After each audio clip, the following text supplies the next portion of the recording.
Hey, you're on the Bible Forum. I'm Warren Sprouse. We're here every Sunday night from 8 to 10 p.m. Eastern on Sunday nights to explain to you what you might have missed during the week as you were doing other things.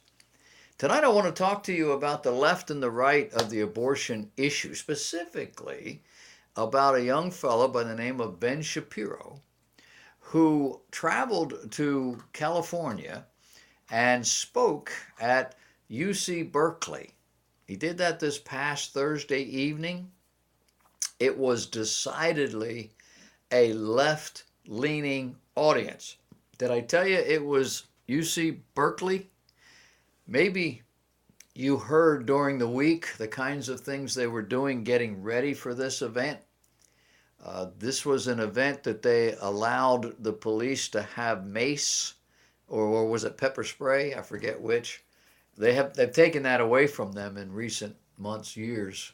Don't want to hurt the people who are demonstrating, trying to tear the campus apart. But for Ben Shapiro, they knew that this guy was going to generate all kinds of things. Now keep in mind, universities have for in time immemorial brought people in to speak, to lecture the group, people who are decidedly on the other side of wherever this group is.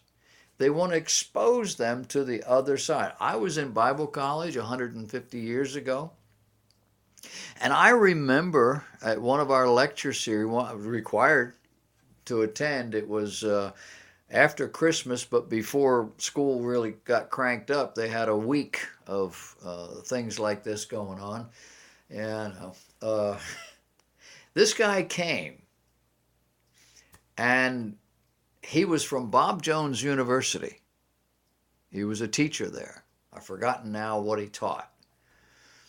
And he came to discuss with us and spent quite some time, almost the whole week, talking about something that most Christians consider to be heresy. He was explaining the Bible away. I can't remember off the top of my head exactly what his doctrinal position was, but it wasn't anything that any kind of a Bible Christian conservative, ordinary, everyday, not just Baptists or not just fundamentalists, but he was explaining this thing away. And I went to the leadership at the school, the guy that was available to me, and I asked, "What's going on?" And he wouldn't really answer the question. It was kind of, we're in an educational environment, you need to hear it all. Well, does the school hold that position? He wouldn't even answer that question. I knew it did not. And that was an education to me, which was the point.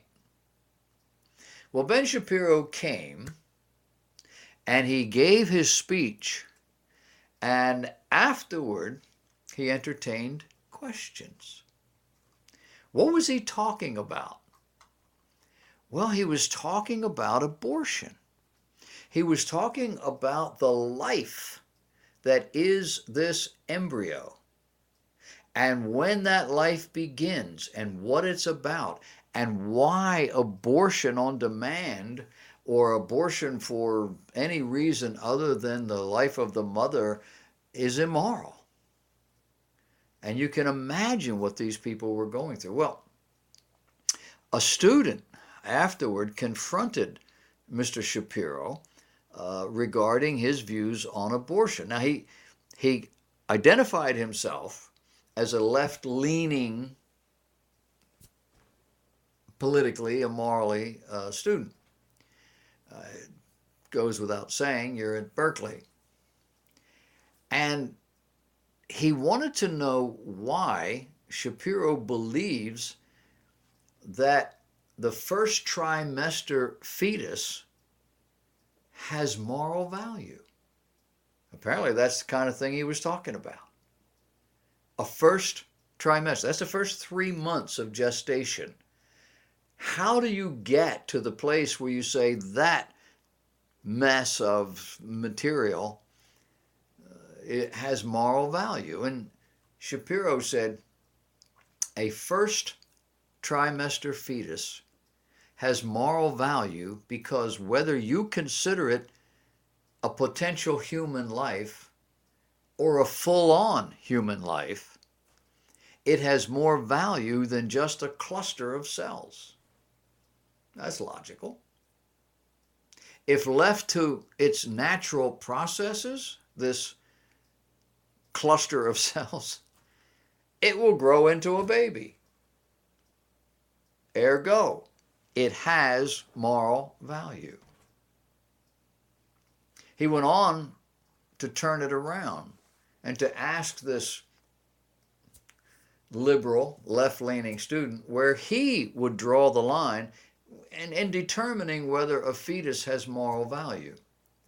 He said, are you going to draw the line at the heartbeat? Well, because it's very hard to draw the line at the heartbeat.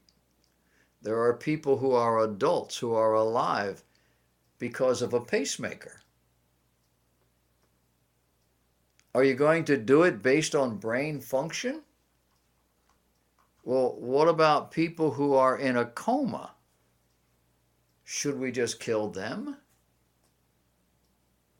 He went on to say, you see, human life either has intrinsic value or it doesn't. Well, the left-leaning questioner was not going to be convinced by any of that, and he interjected himself, saying that he believes sentience is what gives something moral value. Now, I don't know if you ever debated people that disagreed with you, especially on these moral issues, but they will begin this bob and weave process. They have their point.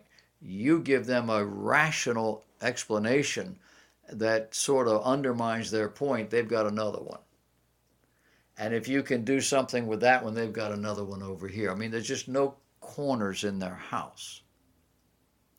Well, Ben Shapiro, he's not a rookie. He's been down this road. He was locked and loaded. The guy wants to know, or says that it's sentience that gives something moral value. So Shapiro says, all right, when you're asleep, not thinking, not dreaming, you're unconscious, you're asleep, nothing's going on. Can I stab you?